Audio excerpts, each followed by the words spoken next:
So I used to work at a church that did not allow drinking. So as a staff member there, I was not allowed to drink. And part of the deal with their membership was anybody who wanted to become a member of the church needed to also agree not to drink. And as it turns out, membership across the denomination has been in decline. And I remember our lead pastor would often talk about how he thought the denomination should change this rule and how he felt it was being a barrier to membership. So this got me thinking, are we, as Christians, allowed to have a beer or a glass of wine with dinner as we're hanging out with friends? Or is alcohol a sin? What about getting drunk? And what does the Bible have to say? Let's take a look. Attention, bargain shoppers.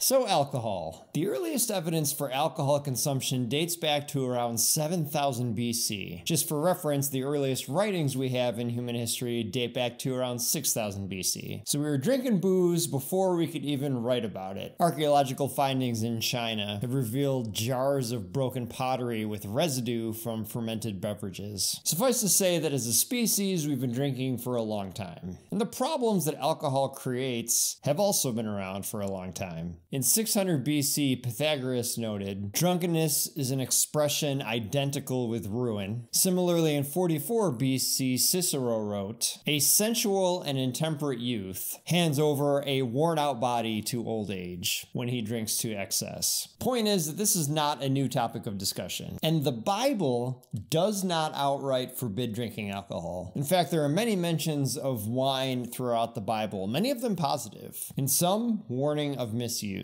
We have verses like Psalm 104, which reads, he makes grass grow for the cattle and plants for people to cultivate, bringing forth food from the earth, wine that gladdens human hearts, oil to make their faces shine, and bread that sustains their hearts. So God didn't just give us the bare bones, food so that we don't die. He gave us things like bread and wine to gladden our hearts. But the Bible also gives us warnings about drinking. Ephesians 5:18, for example, says, do not get drunk on wine, which leads to debauchery. Instead, be filled with the Spirit. Or you get verses like Proverbs 23:31, which read, do not gaze at wine when it is red, when it sparkles in the cup, when it goes down smoothly. Some of those on the more cynical end of the spectrum might say that the Bible is contradicting itself here. They might imply that God is of two minds on the issue. But the truth is that as many things in life, there is kind of a gray area here. No, the Bible does not forbid alcohol, but it also advises us to view it with caution. This is part of the reason why some churches, even today, ban alcohol use. Southern Baptists, for example, were heavily involved in the temperance movement in America in the 19th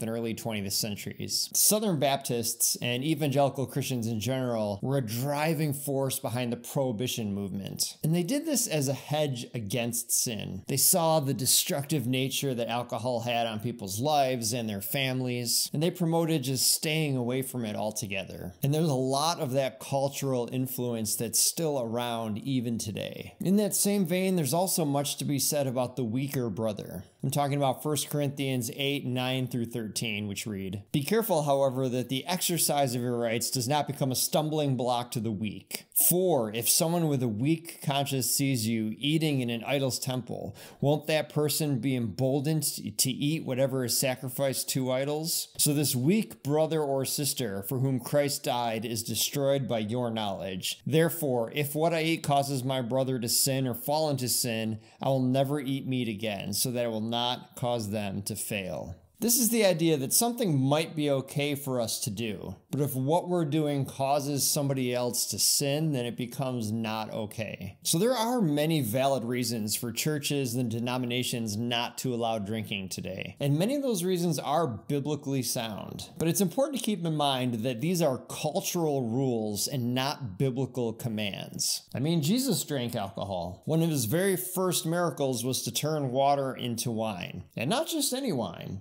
The master of the house said, everyone brings out the choice wine first and then the cheaper wine after the guests have had too much to drink, but you have saved the best until now. So Jesus gave wine to other people. He also drank wine himself. I personally don't believe that Jesus was ever drunk, but he drank frequently enough that the religious leaders of the time who opposed Jesus felt like they might be able to use this against him. And he responds to them in Matthew 11:19. The Son of Man came eating and drinking, and they say, here is a glutton and a drunkard, a friend of tax collectors and sinners, but wisdom is proved right by her deeds. So Jesus was accused by the religious leaders of drinking too much. And he didn't respond by stopping drinking. He responded by calling them out. In the previous verse, he says, for John came neither eating nor drinking, and they say he has a demon. So basically, Jesus is like, look, John the Baptist abstained from drinking completely, and you guys called him a demon. I come eating and drinking, and you're calling me a glutton. Basically, it says that you guys are going to complain no matter what. Now, you might be wondering how much is too much. And the Bible does not give a specific number, but it does make clear that we should be mindful of how much we drink, how much it affects us, and how much it affects others around us. So the takeaways here, drinking itself is not a sin according to the Bible. It's about how you drink, why you drink, and who you drink with. The Bible encourages us to drink responsibly, avoid drunkenness, and consider the impact that it has on others. But I'd love to hear what your thoughts are. Is drinking a sin? Let me know in the comments below. Also, please feel free to like and subscribe. It does help out the channel. I'll put the verses used today in the description. My name is Adam. This is Bargain Bin Theology, and remember,